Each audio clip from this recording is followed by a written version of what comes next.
We are a group of friends, bound by our appreciation for liberty and good podcasting.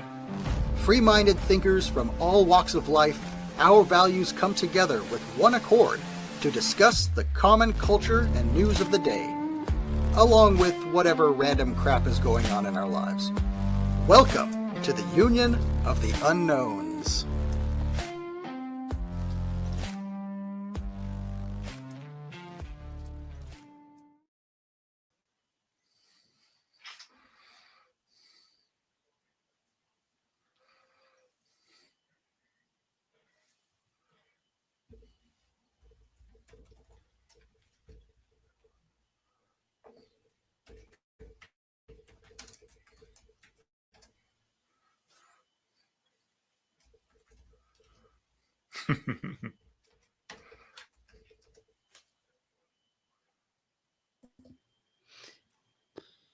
Alrighty, welcome to another episode of Union of the Unknowns.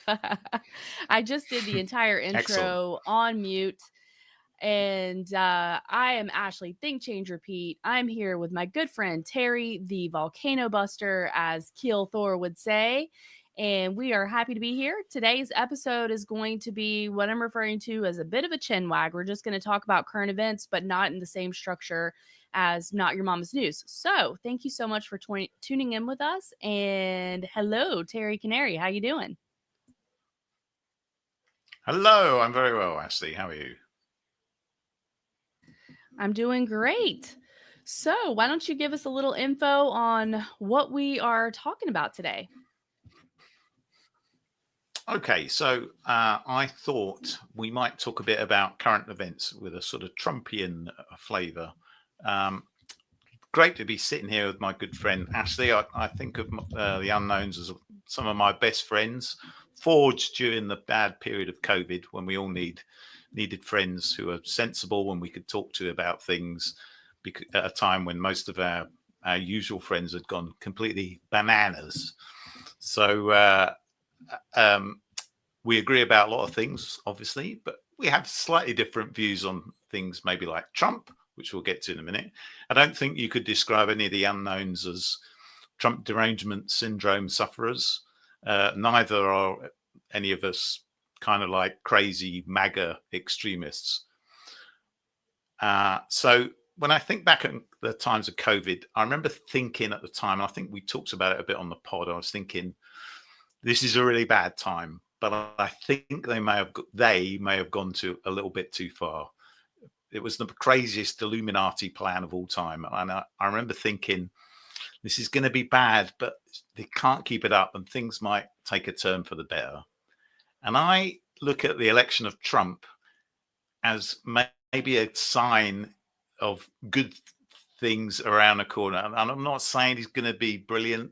Obviously, he's a politician. He's a very flawed human being. He's a narcissist in many ways. He seems to agree with the last person who he talks to, which isn't a good thing. But I look at some of the things he's done just the first few days of his office, and there's a lot of good stuff there. You know, whether he's going to follow through with it or not, whether he's going to be able to achieve anything with all the resistance he's going to get from, you know, the deep state or even the permanent bureaucracy.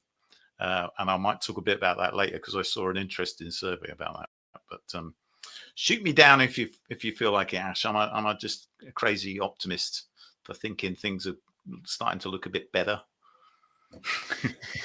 Well, I think in a way, yes, and in a way, no. So I certainly don't want to shit all over an optimistic spirit. That's for sure. But I do think that we have to look at the big picture and where is the big picture headed for the predator class. Of course, I can't see in the future, but I think that we who have been looking into this, we know that, or at least it seems like, obviously, that there's a huge technocratic plan in place. And that's been pointed out by a lot of really good researchers. James Corbett is somebody who's talked a lot about the technocracy. And, you know, we are starting to learn or have been learning about the history of the technocracy in general, and what does that really mean for humanity. And I think that in this particular case, Trump is doing a lot of really good things, and things that we all are like, yes, thank you. Yes, thank you. Right away he said there's only two genders. And we'll get into some of the other stuff that he's doing, but really common sense. And it's obviously refreshing because we've been beaten over the head for the last 5 years with the COVID narrative as well as Joe Biden. And that presidency was really painful for all of us to have to watch and endure day after day after day. And of course, I think that these things are set up though. So for example, like obviously of those two, Donald Trump is preferable. He can complete a sentence. He has a little bit of riz. He has a little bit of, he's an entertainer, truly, with an entertainer background as well, and a television star. A lot of overlap with Zelensky in that way. So I think that he was obviously preferable in that way. And I think that that was done intentionally to have a little bit of this tighten the screw feeling, this make everything worse feeling, so that when he does come back, then it seems like, oh, thank you, thank you, thank you. This is so much better. And so I think that that was intentional. It feels like a breath of fresh air after 4 years of Joe Biden. That was a disgrace to the country. And obviously that doesn't even get into like whether or not you believe that presidents are legitimate or anarchist or libertarian or whatever. It's not saying that. It's just dealing with perspective on actual reality, which is it was between Donald Trump and Joe Biden. And again, it doesn't even get into whether whether voting even actually does anything at all on anything but a local level, but it's just the reality that we have of these two. And obviously he's preferable in that regard. And I want to get into some of the good things that have happened right off of the bat this week, but then there's a looming kind of a big deal, I think. And so we got a comment from Bruce in YouTube, and he said the AI and cancer shit is fake and gay. So that's going to be the one that we will talk about. Yeah. So we'll definitely discuss that, because I think it's like, I think that was problematic, but there's a lot of other good things and people are happy to see it this week. Terry? Yeah. Just to come straight back on the AI and it's like Project Stargate, they're calling it, aren't they? A crappy name. But part of that is like mRNA injections for everything, which I obviously think is a complete fucking disaster.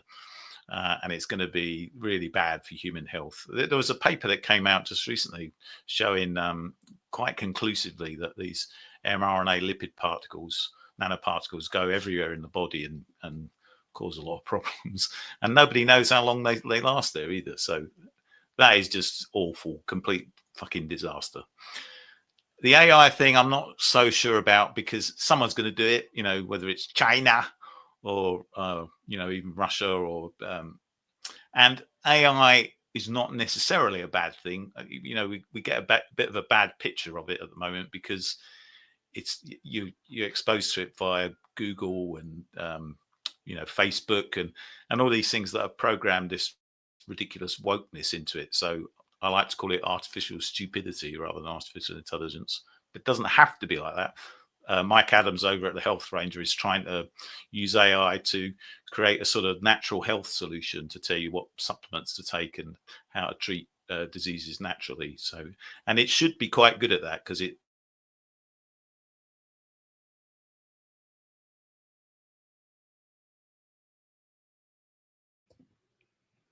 I think you froze, Terry. Can you hear me?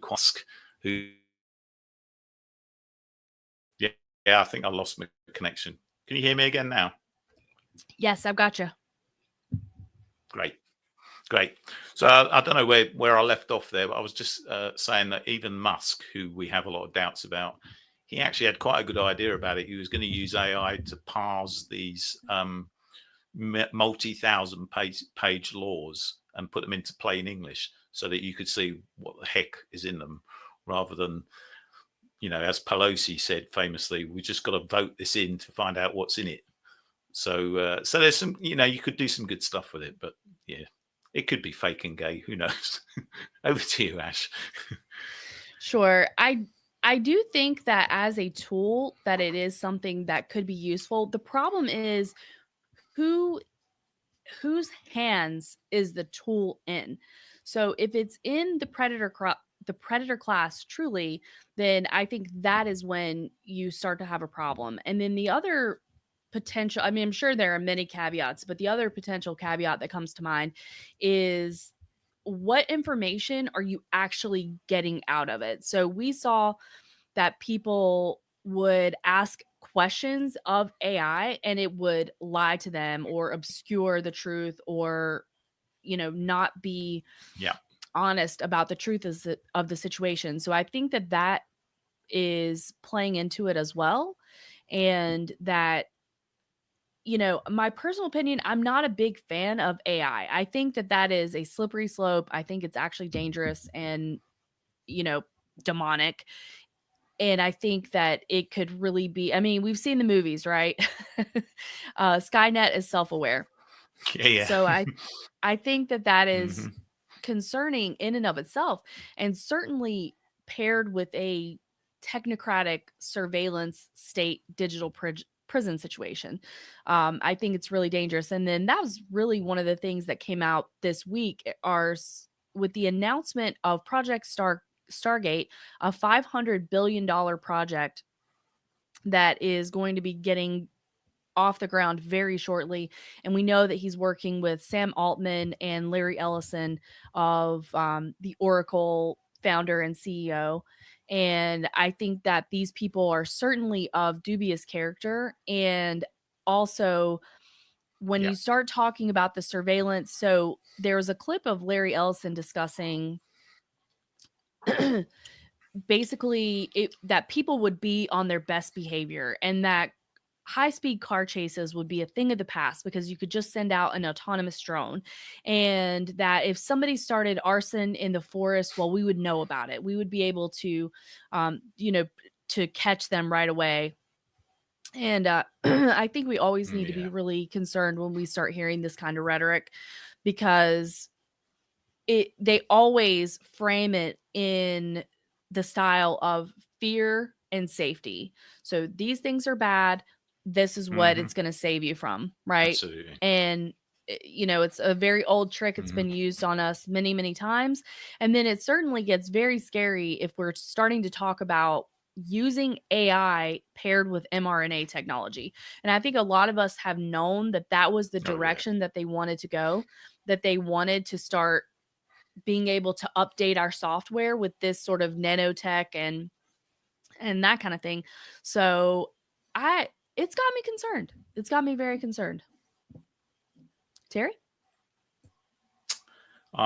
Yes, I think you're right to be concerned. I think we're all concerned. The technology thing is very tricky, isn't it? I mean, you can't really avoid it these days unless you go full Ted Kaczynski and try and roll us back to the Stone Age. And practically, that's not going to happen. So you think when I think of things like the internet, I mean, that was undoubtedly designed as a tool to prey on us.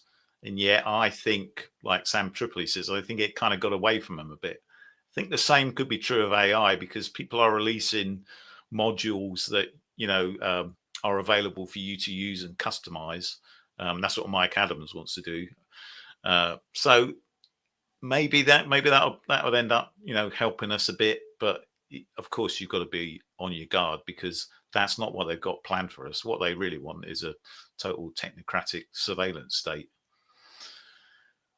But technologies are a bit unpredictable, so you never quite know where they're going to end up. And maybe it will be like the internet, and it will end up being a more democratizing tool. What I will say about Trump, just before I hand back to you, is that when you see, he did a lot of good things, but the way he did it, by signing a load of presidential executive orders, kind of leaves a nasty taste in your mouth, doesn't it, really? Because that's not the way the system's supposed to work. And it just means the next president who comes along can sign a load of executive orders nullifying that, which is basically what Trump did about Biden's executive orders. So, but then democracy is a bit of a crap system as well. So I don't really know what the answer is about technology or politics, really. Over to you, Ash. So I think that's a really good point. And excuse me, had a little cough there. So I think that's Bless a great you. point. Thank you. The other thing is maybe humanity is always going to be on a cycle of where you're at with how much your freedom is threatened, right? So sometimes when I'm thinking about all this stuff, obviously there's a lot that I don't like about what is happening and heading into this particular era, our AI era. But I also think maybe this is just a cyclical way of things for humanity. Maybe it always goes this way, not exactly in AI, but maybe it's always that you have these, I don't even want to say a bell curve, but actually a cycle of liberty at times when humanity has a lot more liberty and when they have a lot less. And maybe there's something to the group dynamic. Yeah.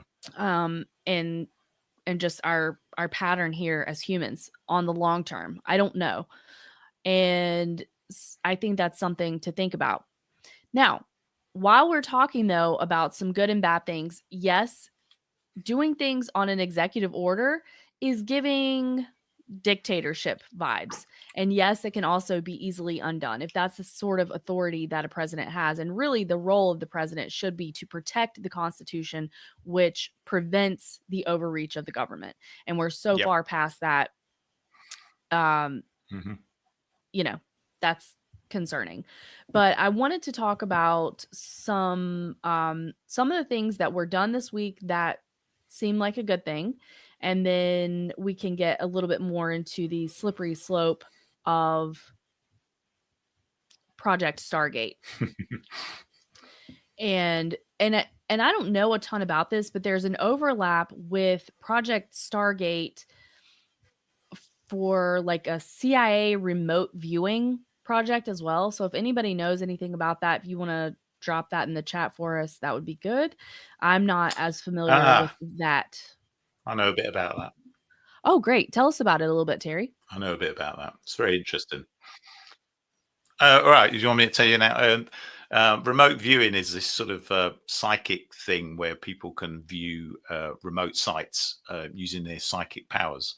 And some people might think, well, that's a load of rubbish. But actually, there are some people who can do it fairly reliably. And the CIA found it reliable enough that they invested heavily in this project. And there's a load of remote viewers who got kind of semi-famous in their field about it, and they give classes about it now. And they were able to. There's lots of famous examples where they viewed like this was during the period of the Soviet Union, so they were trying to find out what the Ruskies were up to, and they viewed this giant submarine sort of construction site, and all the military were saying, well, there's nothing there. They don't think there's anything there. But subsequently, it was proved by a satellite flyover that they were actually building this, and it was like the biggest submarine ever built at the time, giant thing. And the remote viewers saw it fairly accurately, and that was all called Project Stargate. So yeah, and they officially they wound it up.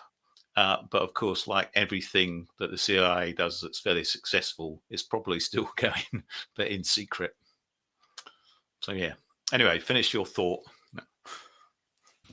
Okay. Well, thank you for that summary on that. Yes, remote viewing project. So I found that to be interesting.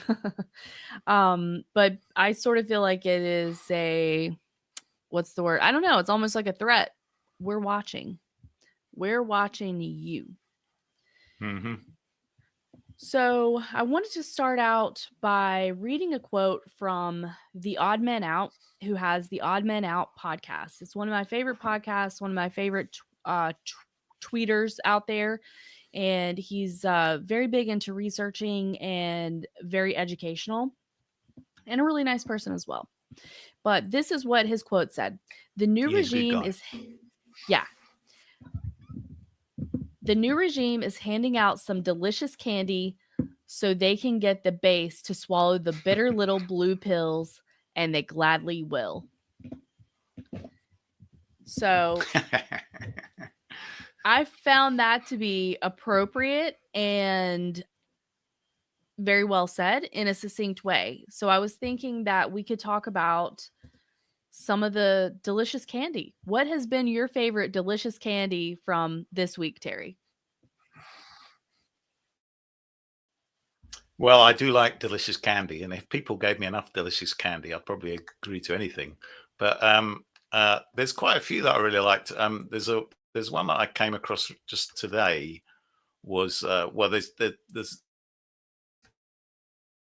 the thing about DEI, which I thought was good, where he's told not to hire on DEI qualifications anymore. What was the other one I saw? Oh, he's the thing I liked was he did this thing with the HHS, the Health and what the hell does that stand for? The Health Agency, Health and Human Services. And he said, "Thank you, Health and Human Services." And of course, they're officially above the CDC and the FDA. And he instructed them none of them to sort of put out any press releases or posts on Twitter or Facebook. So he's basically put a freeze on their communications. And he's also put a freeze. I saw this in Tom Woods' email update, which I get. He's stopped them doing study sections. And Tom Woods quotes this guy, Vinay Prasad, which is quite an amusing quote. Vinay Prasad describes study sections as groups of mediocre scientists who decide which grants are funded. So he thinks it's a good thing. He thinks that they're just wasting resources and money on ridiculous projects, which of course we know they are, dangerous ones as well. So he's put a stop on that. And I think the idea is he wants to put a stop on that until the next head of HHS gets in, which with any luck, of course, will be RFK Jr. But I think if they're going to object to anyone in Congress about the nomination, they're going to go after him. It'll be interesting to see if he gets in or not. So that's my favorite. What was your favorite? So I had some favorites as well. Definitely the DEI. And I also want to shout out Big Perm on our last podcast of the Faking Gay Awards for 2024. He brought up that they were rolling back DEI. And we have continued to see a little bit more of that. So Trump did say that in the federal government, the DEI programs are now going away. They are to stop as of last Wednesday. So they are done. And then I just saw in the last day or so that Target is joining Walmart, Tractor Supply, and some of the other companies that are no longer pursuing DEI. So I do find that, of course, refreshing and interesting. But I was talking to a friend who works in pharmaceuticals, and he was saying that they are still going very, very strong with their DEI. So it's a theory from him, and I tend to agree with this, that it will be back maybe in a different iteration and maybe a little bit more on the lowdown than it has been before, because it's been so aggressively shoved in our face and exhausting. You know, I get exhausted with this stuff, Terry. So, but yeah, It's so doing away. exhausting. It's so exhausting. But doing away with DEI, I definitely think is a delicious candy from this week. He told off the mayor of Los Angeles, Karen Bass. That was a little bit of delicious candy. He had a press conference in LA after the fires. Yeah, that was good. Yeah, and he made it awkward and uncomfortable for her. So I think that was really good to see, refreshing. Somebody calling these people out that are obviously making insane claims. They're gaslighting people. They're lying. They're obfuscating. And they're very pro-regulatory as well, which makes it difficult on the people that lost everything to even start to clean up their own property. So I thought that was good. He also visited Western North Carolina this week. And as a lot of people know, Western North Carolina has been totally neglected after Hurricane Helene came in and decimated so much of Western North Carolina. There are people that are still living in tents, campers. They haven't been getting help. They were coming up on their deadline of getting a voucher to stay in a hotel. They were not given unconditional money from the federal government that was like, we're going to come in here and help you clean up. But Joe Biden did say that to the people of California. So I thought, sorry, I have a cat here. Excuse me. So I thought that was another slap in the face for a traditionally conservative area, that basically what happened to Western North Carolina and Tennessee was ignored by the Biden administration. And again, I think that was done intentionally to continue the divide and conquer narrative, and to really and to contribute to demoralization and to make people feel bad, desolate, hopeless, whatever you want to say. And it was really a slap in the face when Biden said, California, you're going to have there's no limit. We're going to give you whatever you need to get back on your feet. And he did not do that for Western North Carolina, which was equally as devastated, if not more. I don't know which was more devastated, but either way. And he certainly when the chemical spill happened in Springfield, Ohio, he ignored those people as well, barely even addressed that. So it was refreshing to see Trump already this week going into Western North Carolina and then onto California. I thought that was really nice. And there's a lot of other things. What else do you have, Terry? Well, yeah, what you're talking about there reminded me of a few things that I heard this week that I thought were interesting. On the back of his visit to North Carolina, Trump was talking about reforming or even abolishing FEMA, because he said they just get in the way, and it's better if we just rely on other bodies to help out. And which we know is true. That's what was happening, wasn't it? So I thought that was quite positive. I mean, getting rid of FEMA would be fantastic. And then talking about the LA stuff on Brett Weinstein's podcast, a podcast I like a lot called Dark Horse Podcast, which he does with his wife, Heather Haining. They were talking about, they played an interview with the editor of the LA Times. And my understanding is the LA Times is a very lefty, woke, neo-Marxist publication that supports all this crazy stuff. But he actually said in this interview, he said, I wish I hadn't supported the mayor of, Los Angeles. She's been a disaster. And it's, we really need to think about appointing people based on ability rather than, fulfilling other qualifications that have got nothing to do with the job. It was quite astonishing to hear from this guy. And I thought that was a positive sign, really, that maybe, things are changing and people are getting so fed up with this woke neo-Marxist crap that even someone like him is prepared to say, well, maybe that was a bad idea. And the last thing I was going to say was that we talk about Trump trying to implement his orders. There was a survey I saw, I think it was on Epoch Times, about his last period in office, and they surveyed government workers, and something like 49% of them said that they were going to not follow the orders from Trump and try to resist in any way they can. Which is, let's face it, that's not your job. You're not elected. You're just been posted there to do what you're told. So one of Trump's executive orders this time was basically saying that, well, he did two things. He did a Musk, in that he said all your government workers who are remotely working have to go back to work immediately or you're fired, basically. And then his other executive order was to say that if you don't do what I tell you to, basically, then I can fire you as well. So both of those are good things. And it might, if we can trim down all this bureaucratic state, I think that would be a good thing. What do you think? I do think so. I certainly am happy to hear, critique of FEMA. That's long overdue. We know that. And I have a couple of other things that were good news from this week. So Trump pulled the United States out of the World Health Organization. I thought that was great. But on the flip side of that, we know that they're still giving money to Gavi, okay, which is the Bill Gates entity. Yeah. And Bill Gates is also the largest funder of the World Health Organization. So I feel like that's a bit of a sleight of hand, if you will. But in principle, I love that.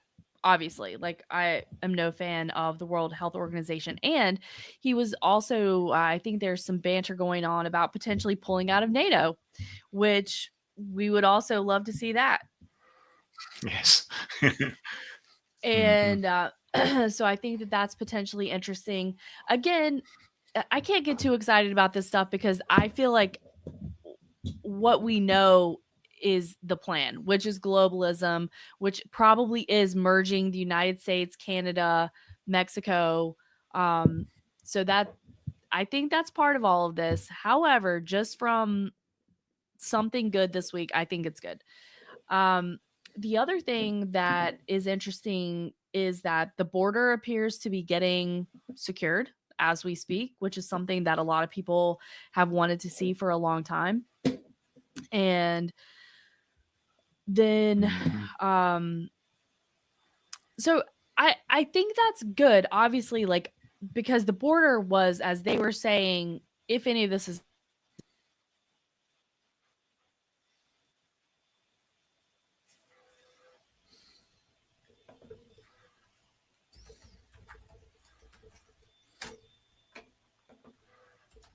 You're muted, Ashley.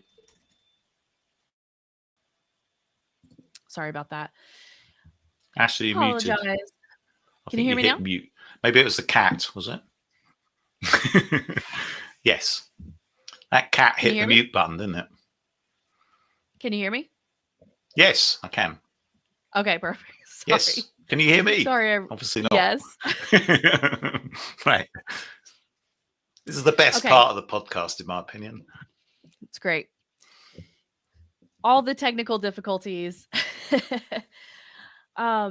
Yeah, so I think that, you know, being in North Carolina, we have a lot of people that are from Mexico here. And I would say that most people, they just work, they do their thing. There isn't a problem. I think that the problem comes in is whenever you're intentionally, because you're trying to destroy the United States from the inside out, sending people from Haiti and wherever else they may have been coming in. I saw reports even that Chinese men were coming over the Mexican border. That doesn't make sense to me. Yeah. So I'm not Loads somebody of them. who's like, I have no sympathy or anything like that for an illegal immigrant. I'm not a lefty, but I'm just saying that in general, here in North Carolina, there was a lot of integration with regular people and Mexicans that had moved here, right? That wasn't a problem. The problem is when you're coming in and you're intentionally trying to destroy the culture, and then you have these rumors. Are they actually true? I don't know. Venezuelan gangs taking over entire apartment buildings, or Haitians eating the dogs, eating the cat. You know, so I think Eating the that's cats the and the problem. dogs. They're eating the dogs. They're Hi, eating Perm. the cats. Hey guys. Hey, yes, Perm just joined Good to us. see you. Big Perm has joined us. Can you hear me? Getting some feedback there. Yes. I'm in a golf tournament right now, but I wanted to say hello. Okay, well, thank you for hopping in. How are you shooting Excellent. today? Terrible. It's How's freezing. it going? Yeah. Like hitting on concrete. Did you? So we're talking about Trump, and I saw he won his senior tournament the other day, shooting a 68. So you got that to beat, Perm. That's really good. I didn't think he was that good. It was very.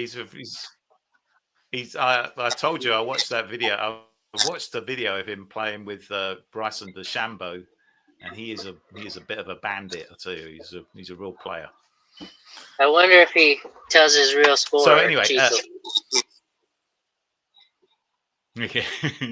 I'm the greatest golfer in the world.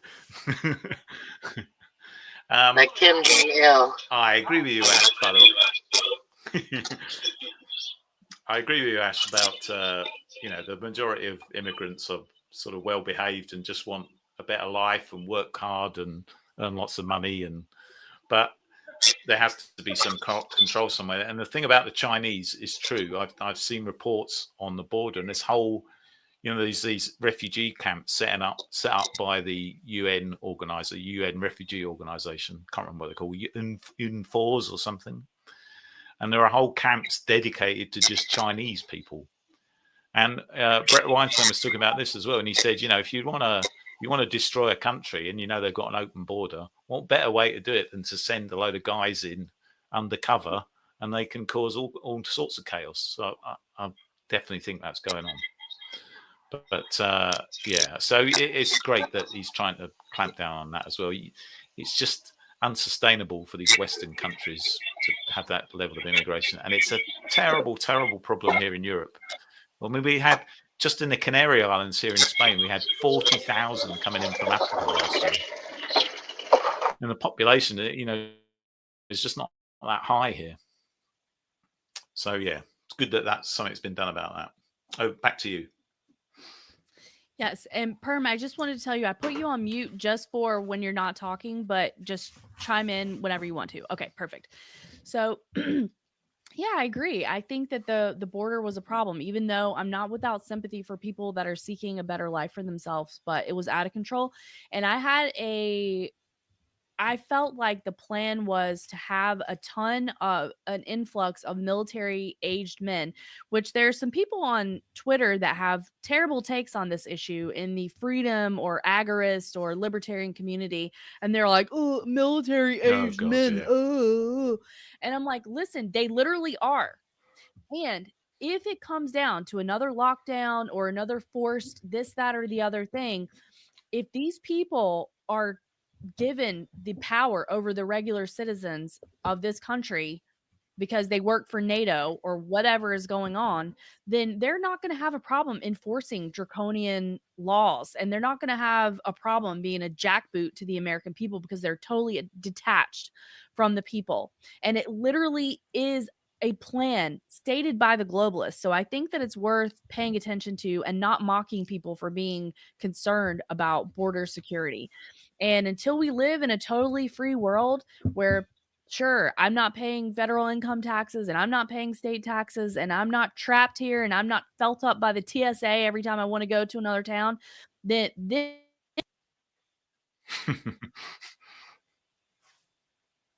Yeah. Oh, we lost your sound for a minute there, Ash. Or I did anyway. I totally agree. Yeah, I totally agree. And it's a well-known plan for disrupting Europe. It's called the Kalergi Plan. They've been doing it for years. And we even had the guy who was, I can't remember what his post was, an Irish guy in the EU. And he was quite open about saying, a lot of these European countries are far too white, and we need to bring in all these immigrants to sort of dilute it out a bit. So they're quite open about the fact that they want to change society. And they're very two-faced about it as well, because they like to say on the one hand, well, they're just like us. They're coming in and they're just, but there's nothing to worry about. They're just like us. They just want to work hard and have a good life. And yet on the other side, they say, we don't like the culture in these predominantly white Western countries, so we need to change it. So both of those things can't be true. So yeah, it's definitely a plan, and it seems to be working quite well up to now. You over your mic troubles, Ash? Or are you still struggling there?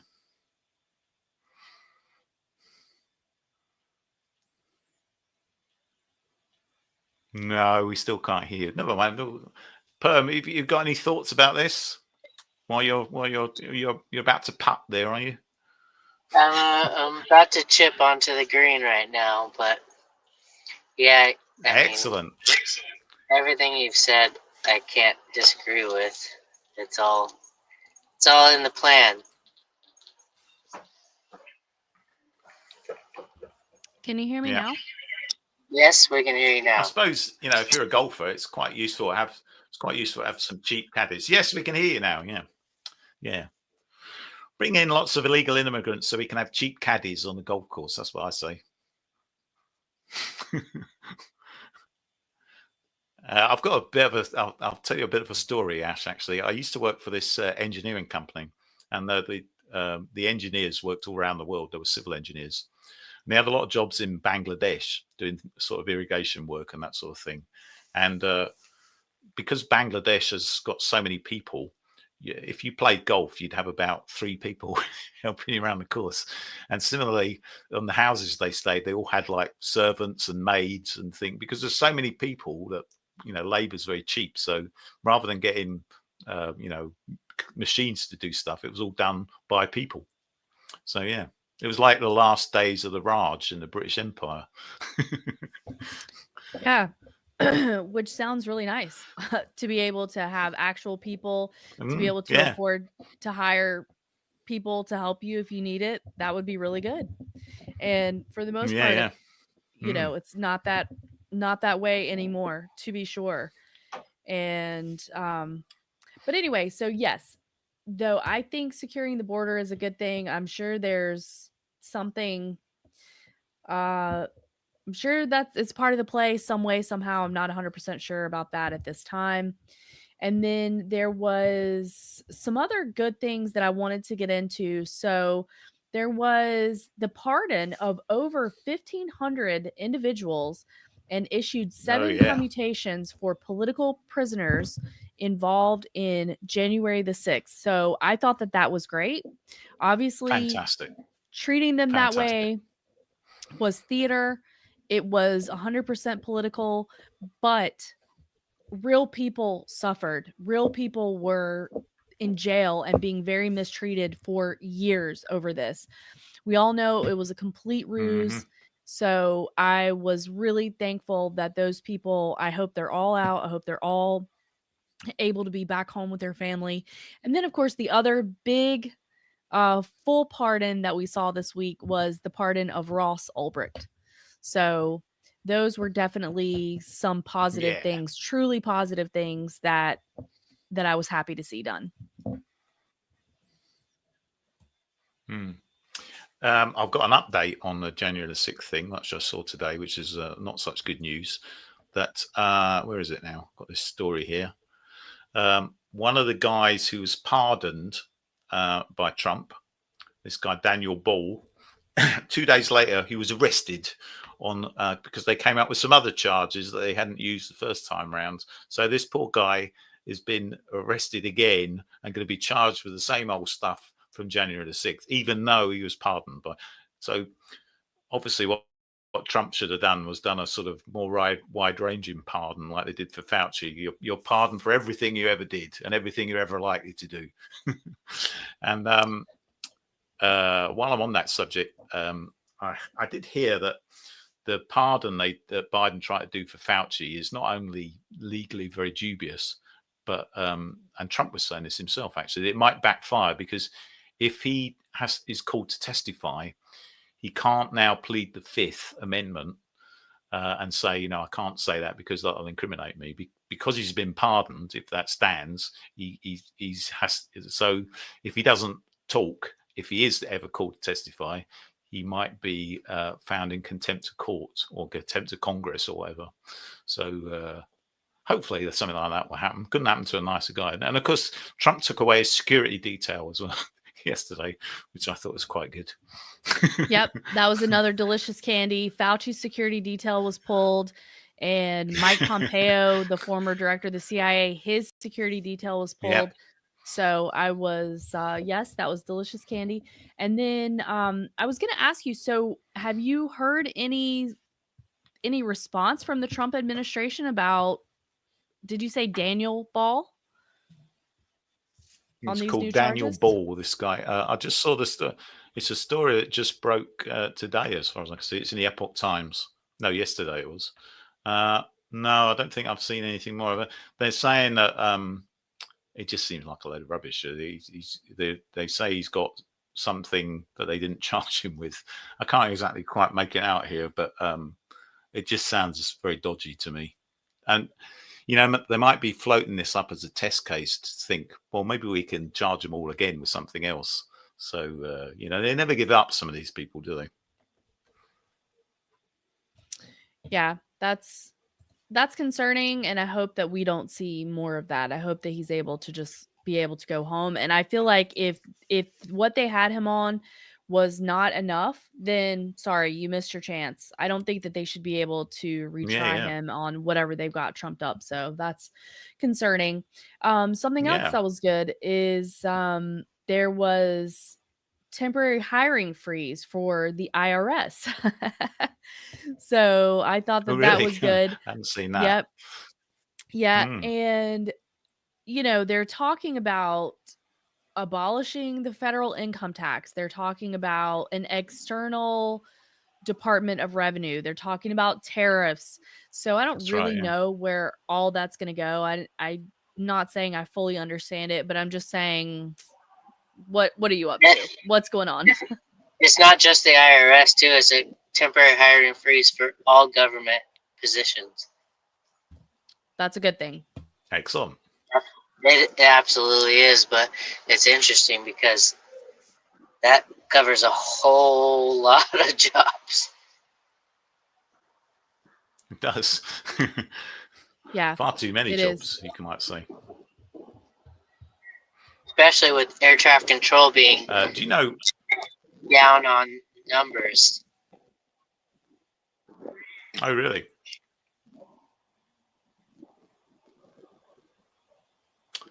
They probably want to replace a lot of these jobs with AI, I guess, and eventually. So, it's funny, we were talking about COVID right at the start, and one of the things Fiona and I say about doctors is that they're kind of signing their own death warrants, because all they do now is follow protocols that are given down from on high. Now, you don't need a human being to do that. You could just have an AI robot to follow protocols. So I think they're going to end up doing themselves out of the job by being too obedient and not really showing any sort of intelligence or critical thinking. Interesting effect on Perm's camera there.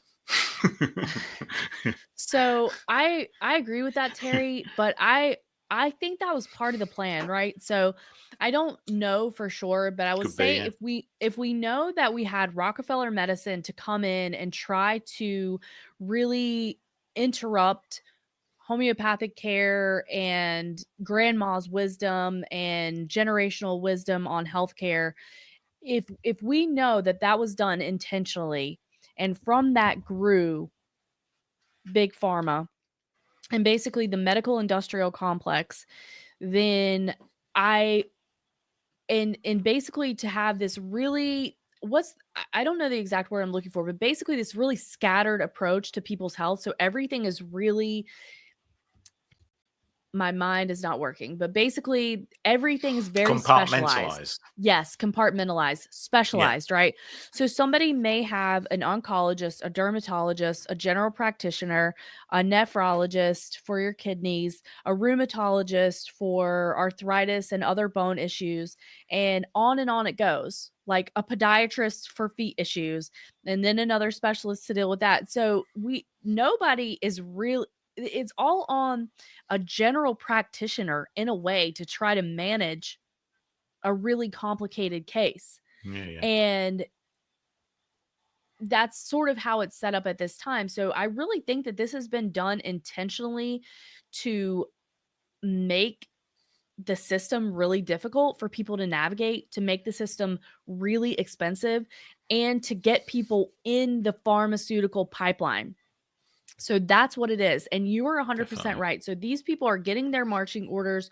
They're going to most likely an accredited school for medical school. What do you have to do to get accreditation?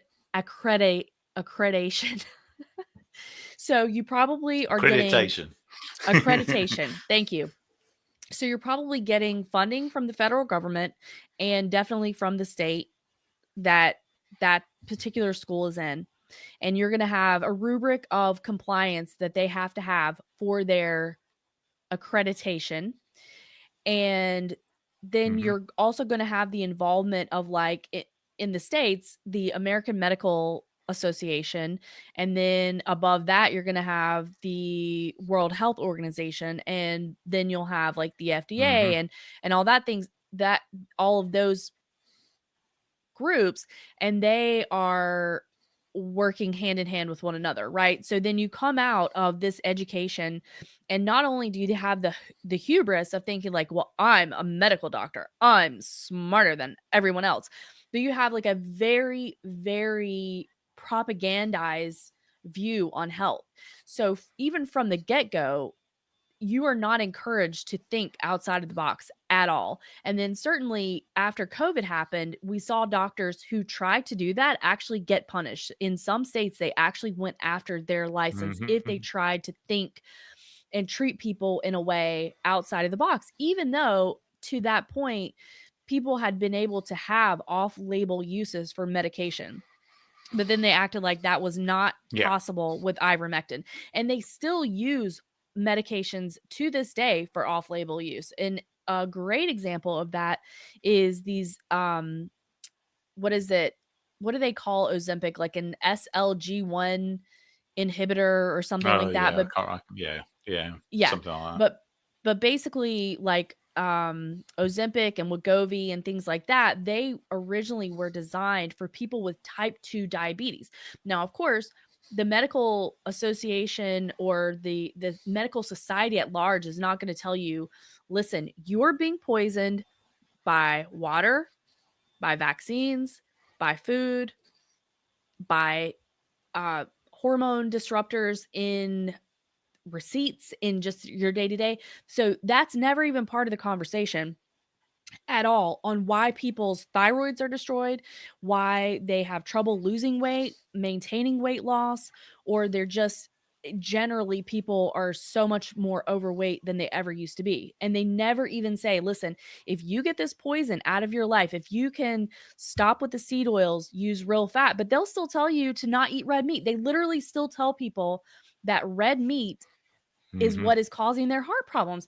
So it is like a complete, like, you buyer beware. You have to know when you go to these people that they are not going to be honest with you, and they probably don't even know.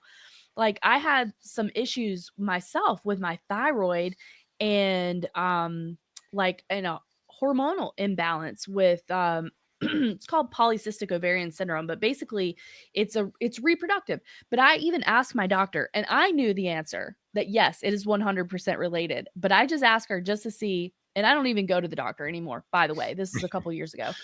But I said, what are your thoughts on this? She's like, unfortunately, you just ended up getting both. They're not necessarily related. And I was like, you're insane. This is crazy. But anyway, back to Ozempic. So Ozempic originally was for type 2 diabetes. My apologies for that diatribe. That was basically saying that they're never going to tell you why you have type 2 diabetes to begin with. So then you've got the answer, though, is the poison pill for type 2 diabetes. But then they noticed the side effect was that a lot of people ended up losing weight, a lot of weight in some cases. So now, of course, it is in some cases prescribed as weight loss medication, not necessarily only for people with type 2 diabetes. So off-label use of medications is very common, but all that to say is that it's a really locked in, top-down approach if you want to get into the medical system, if you're playing ball with the medical system here in the States, and I think almost anywhere, because it's like a global approach at this time, and it's really shut off from people being able to ask questions and get good information. The medical mafia. Over to you guys. Yeah. You're absolutely right. No one in the conventional health system looks at health holistically. They treat it, I always say they treat it like it's like a car. You've got a faulty tire here, so we'll just replace it or we'll fix it. They forget that all these systems of the body are interconnected in complicated ways that nobody really understands, and they certainly don't understand. So, and that's like you say, that they'll sort of say, oh, we'll give you a drug for your heart. Oh, it's got this side effect where it affects your kidney. Never mind, we'll give you a drug for that as well. So we'll send you off to the nephrologist and he gives you another drug. So you end up taking this whole suite of pharmaceuticals all counteracting each other. And nobody's ever done a test on what happens if you take all these drugs together. That's never been done. So no, they haven't got a clue really. And like you say, you use a technique that Fiona uses a lot. She asks them a question that she knows the answer to, and if they don't come forward, then she thinks, "Oh, I'm not coming back here." Basically, I very rarely go to the doctor anyway because unfortunately I've got very good health. But Fiona wouldn't go if she didn't have to do certain things because she's got a lot of chronic conditions, as you know, and she has to have blood taken out every 3 months. And then they do blood tests on her to make sure her iron levels are controlled because she has high iron.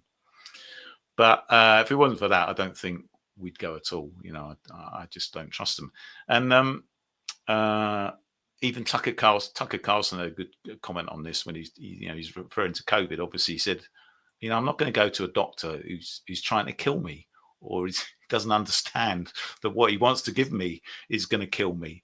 So, why would I trust him to advise me on anything else? It's just crazy. They've just completely lost the plot. But the one good thing about it, I would say, and maybe I'm being overly optimistic again, is that all their vaccine mandates and their sort of hunting down of these contrarian thinkers has created a new sort of field of alternative type medics, people like Peter McCulloch and Pierre Corey and Marek, all these people that were sort of chucked out of the system, really good doctors, but were chucked out of the system because they weren't going along with the narrative. And now that sort of opened their eyes to some of the problems. And most of those guys realize the problems with things like vaccines now. They realize that a lot of chronic health conditions are caused by vaccines, which is something they never even thought about before. So some good things have come out of it, hopefully. I hope so too. And I hope that there has been a new awareness. I know for me, in a lot of ways, there were certainly some blessings that came out of COVID, because that was one of the things that really, because I went to the doctor minimally, but now I basically just don't go at all, because I'm like, okay, well, I know this is a lie, this is a lie, this is a lie. And even if I ask you about it, you don't even have the humility to entertain the question, to even want to have that conversation with me, because you think you know it all. But it was just a talking point that was handed straight down to you from X, Y, and Z. And so I know a lot of people they do have mistrust of the system now. And that's what got us down this whole rabbit hole, is talking about that doctors are potentially doing themselves in. And I think that was part of the plan, perhaps, because you have this very top-down approach, and we know you're only allowed to say your talking points as a doctor. So then this happened, and the truth is so obvious for a huge amount of people about what they were trying to tell you, and they wouldn't let you have ivermectin and all this stuff. So I think that it's comparable to if you had the medical industrial complex and then you had like the American empire, and both were being destroyed from the inside intentionally. And I'm not 100% sure what the goal is with the medical angle of that, unless it is to get people to willingly accept AI. Just like it's so bad to go to a regular doctor, they're poisoning me, they don't care if I died, they want to give me remdesivir, they don't understand, they trust PCR tests or whatever. Well, look, we have AI, and we have mRNA vaccines that can treat you for cancer, and they can treat you for this, and they can treat you for that. And then you got your brain chip and all of that with AI, and you're going to have perfect health. And what I really think these things are, aside from a complete creation of a worldwide slave state, is for these predator class people to experiment on us, because we also know that a lot of them have these grand ideas of trying to live forever. They don't want to die. And so Yeah. I think that they, that it kind of ties in. It's a rich tapestry, as James Evan Pilato would say from Media Monarchy. And so we Sure have a is. comment from Bruce that they tried to kill my friend with remdesivir, and I'm pretty sure that they did kill my uncle with remdesivir. So he was somebody that was a classic person that would have trouble if they got really sick from the flu or whatever this was.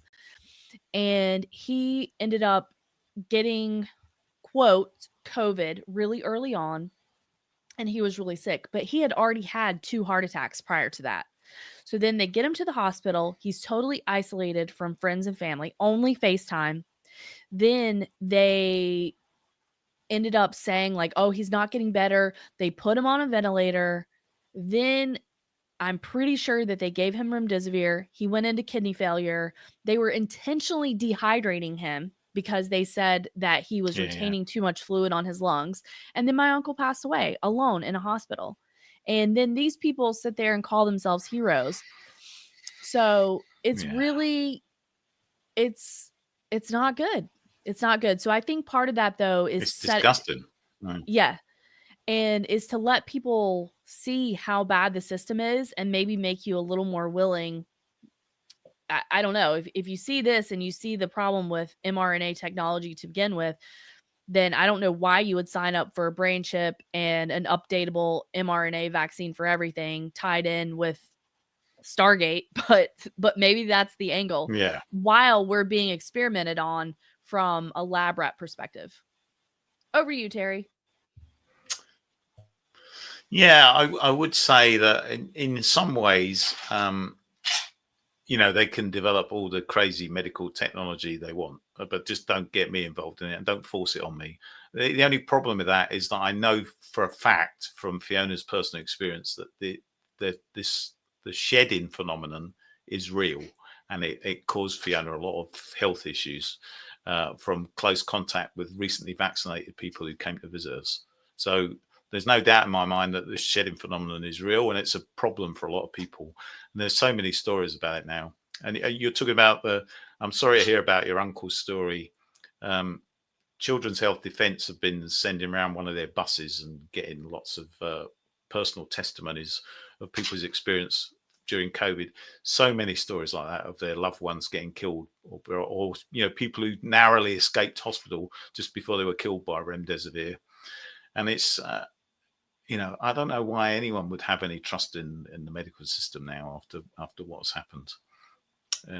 So anyway, we've just gone past the hour, so we maybe ought to wrap up soon. But what do you think we're going to get over the next year and the next few years? Is it going to be more of the same, or is it going to be bad stuff, or what was it you called it? Something candy? Delicious candy. Delicious candy. Was it?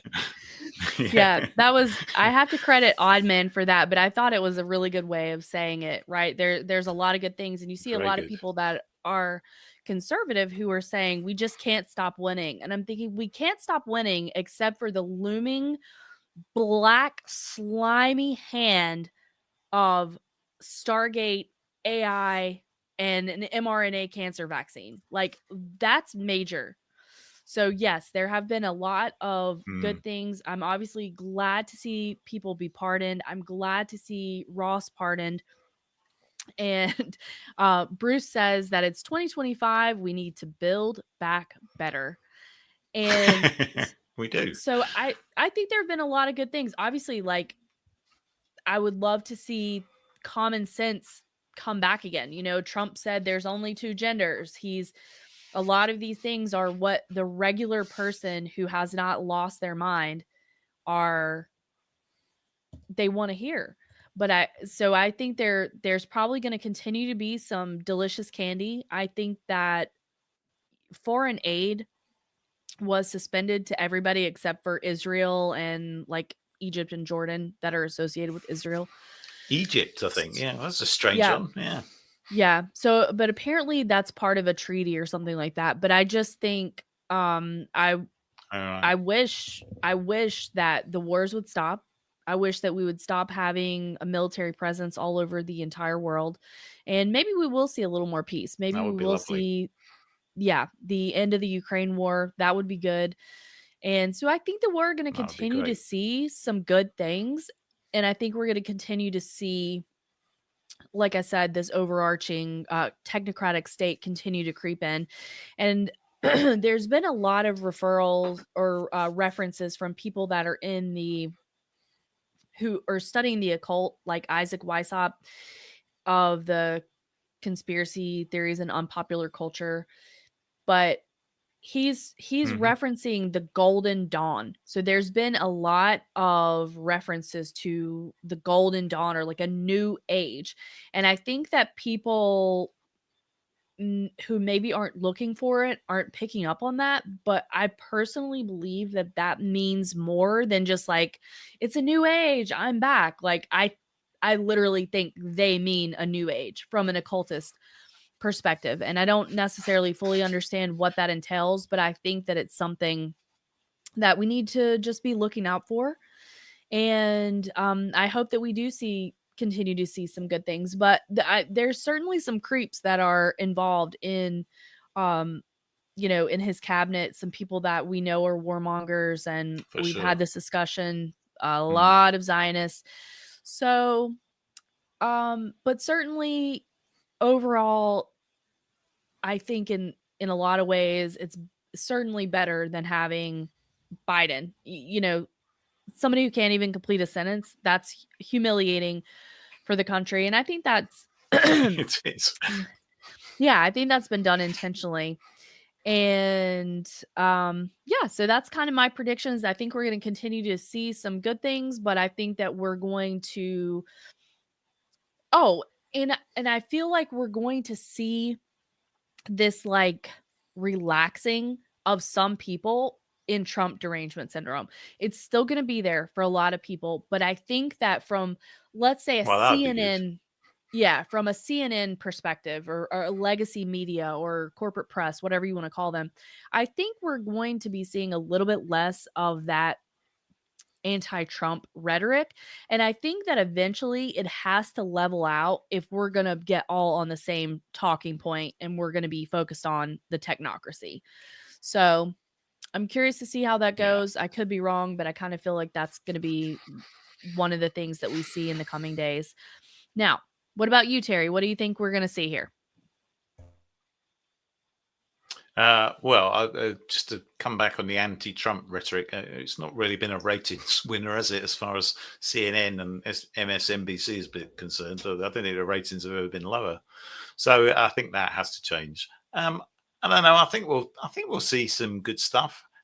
It's too early to say, really, isn't it? I mean, I don't want to be too optimistic because we know we're always disappointed when we're ever optimistic about anything. And inevitably they'll do some bad things, particularly with regard to Israel. I mean, can we not get a world leader who's not so pro-Israel, for goodness sake? It does make you think Mossad may be running everything behind the scenes. So that will be depressing. But he may end the war in Ukraine, which would be a very good thing. May stop sending all this money there. By coming out of the WHO, he saved you guys $1 billion a year, so that would certainly help with the federal budget a bit. And if he can, do some of the things that Malay's been doing in Argentina, that would be good. Cutting back on government overreach and government spending. But you do think inevitably that either someone, the people who run the world are behind him in some way and they've got some cunning plan up their sleeve, or if they think he's getting a bit out of control, he'll be stopped. And we know how they like to do that. They'll either be assassinated or there'll be another assassination attempt to put the frighteners on him and try and get him back in line. So, which is what has happened to a lot of presidents in the past who got the crazy idea that they were the ones running the country. So But it will be interesting. Oh, one thing you got to say about Trump is he's entertaining. I did quite enjoy hearing him speak.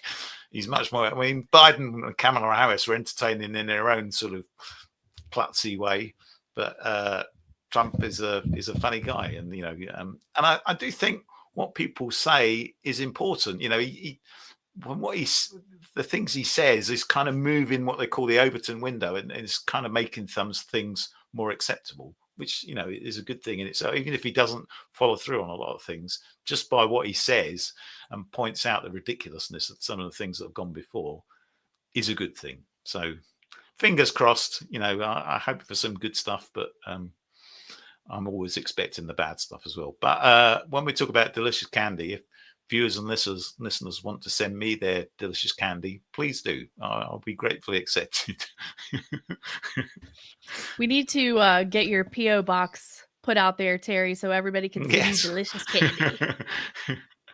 Yes. And here's one quick thing before we go. Oh, go ahead, Terry.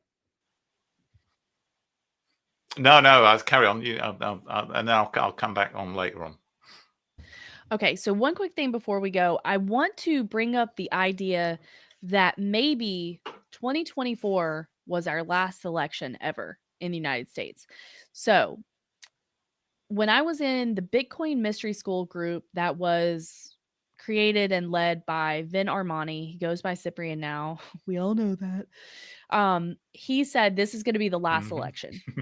So, and I do think that there's potentially some merit to that, but I think that there is a really interesting, if you have heard about and I wish that Perm had stayed with us because he knows about these books, but I think it's Ingersoll Lockwood that did these books about Baron Trump and, this time traveler named Baron Trump. So, and I will say that it's more than just that particular story that makes it interesting, because Baron Trump is now in pop culture. He's an icon. He got like a standing ovation at the inauguration speech, and he was very impeccably dressed. He, very much looked like a member of the Trump family, even though he's 18 or 19 years old. He looked very, part of that look, that riz. And 10 feet tall. Yes, he's 1,000 feet tall.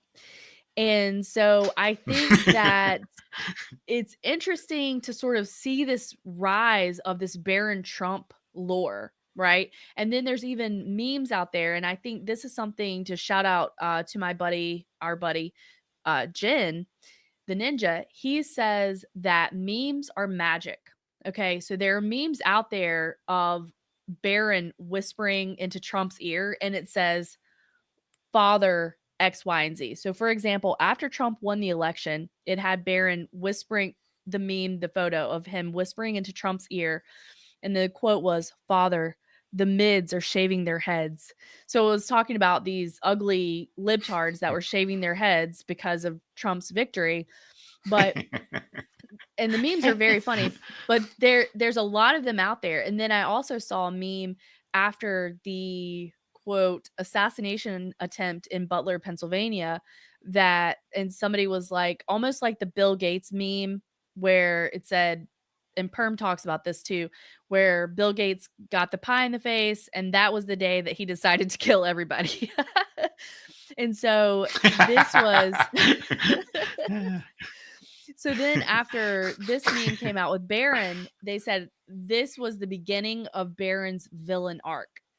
So I just feel like that's something to watch out for, sort of this rhetoric in the ether that this may be the last election, and then if you look at the before and after pictures of Trump and Melania, the original inauguration back in 2016 versus the 2024 inauguration. So she was wearing a light blue dress. She was channeling Jackie O, very Jackie O. He had a lighter colored tie as well, and she was looking lighter. Then fast forward, and she's wearing very dark navy. She's wearing the hat that people said was the Carmen Sandiego hat. The weird and then hat. He was wearing Yeah. I mean, I thought she was styling. She's very beautiful, and I love a classic look, like how she dresses. I think it's very pretty, but that's Mhm. not the point. Anyway, the hat was something, right? So then he was also wearing a purple tie. And people were saying, well, it's because of unity, it's because of this. But other people were saying that's because you are about to get a dictatorship a la Rome. The Roman Empire is back.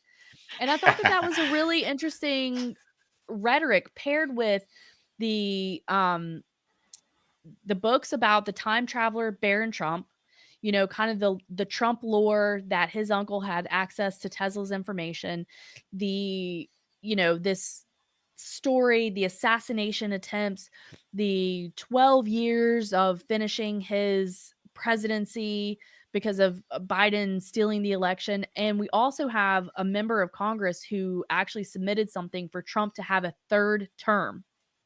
So all of this, I'm just saying. Yeah, I saw that. Yeah. Yes. And yes, Keel said that purple is a royal color. So I'm just saying that all of that combined, shout out to Monica Perez, because I think that is a hashtag what to watch out for. Something interesting with that. And then really quickly before we go, while we're wrapping up here, Bruce said, did Trump do an executive order so we don't have to eat bugs? That would be nice. Yes, I hope that he did. Then Keel shared Terry's address, 212 Magma Street, Canary Islands, España. Blast! Doxed! But how else are they going to send you candy? That's true, yeah. Just put it in the volcano, it'll get there eventually. Put it in your local volcano. Yeah, send it through the volcano network. And Keel said to send your cards and letters, and Bruce said, and your panties. I don't know about that, but no, we don't really want panties. Thanks. Terry does not request panties. No, I do not. Can I make 3 quick comments for you? I know we're running over time, but please purple do. tie. The purple tie was actually red and blue interwoven, and a lot of people saying, "Oh, it's lovely. It's a symbol of unity." So it wasn't actually purple. Baron Trump, a lot of people in the Trump camp say he was largely responsible for doing their sort of social media and getting him on podcasts, which a lot of people say was responsible for him winning the election. And the word on the street is that Baron Trump was directing all of that and coming up with the ideas because he was a bit more streetwise about that sort of thing than Trump was. And the last thing I was going to say, Trump, about the last president. We were talking earlier on about remote viewers, and I have seen predictions from remote viewers and some psychics saying that Trump is going to be the last president. I don't know how that would be achieved, whether he'd declare himself dictator or if there would just be, maybe the country would fall apart and in civil war. But it's an interesting idea. I thought when, he didn't get elected last time, I thought, well, that's not going to happen then. But then now that he's back, that's back on the table. So who knows? I guess, are we done here, Ashley? Do you think? Yeah, I think we're wrapping up. I apologize if we went over, Terry. I just, I love to wag my chin. So. Me too. But I have one last question for you. How do our viewers and listeners get in touch with us? Well, Terry, I'm glad you asked. They can find us at unionoftheunknowns.com. That's our Linktree page, and it has all the myriad ways to get in touch with us, from connecting with us in the Union of the Unknowns Discord to our email to over on Twitter. You can find me at Union Unknowns, and you can also find me at my Think Change Repeat handle if you want to reach out. But we would love to hear from you, and we would love to have you join our Discord. We would. Certainly would. All righty. Well, I think that's it for today. I want to thank everybody for tuning in. We definitely had some showing up from our unknowns. Bruce, Justin, Perm, Keel. We really appreciate it. Also, shout out to Jason Barker from Knights of the Storm over there on our Rumble page. We really appreciate it. It was a lot of fun. Terry, thank you so much. I had a great time chatting with you today. Yes. And I think we covered a lot of ground. I think that I was being a little bit of a schizo all over the map, but sometimes that's how we got to do it. So That's entertainment. there you go.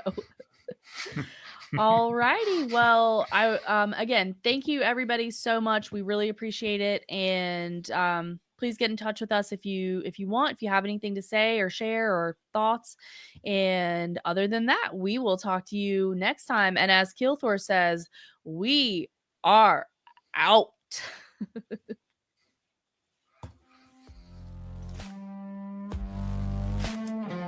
Thank you for tuning in for another episode of Union of the Unknowns. You can find new episodes every week on all your favorite podcasting networks.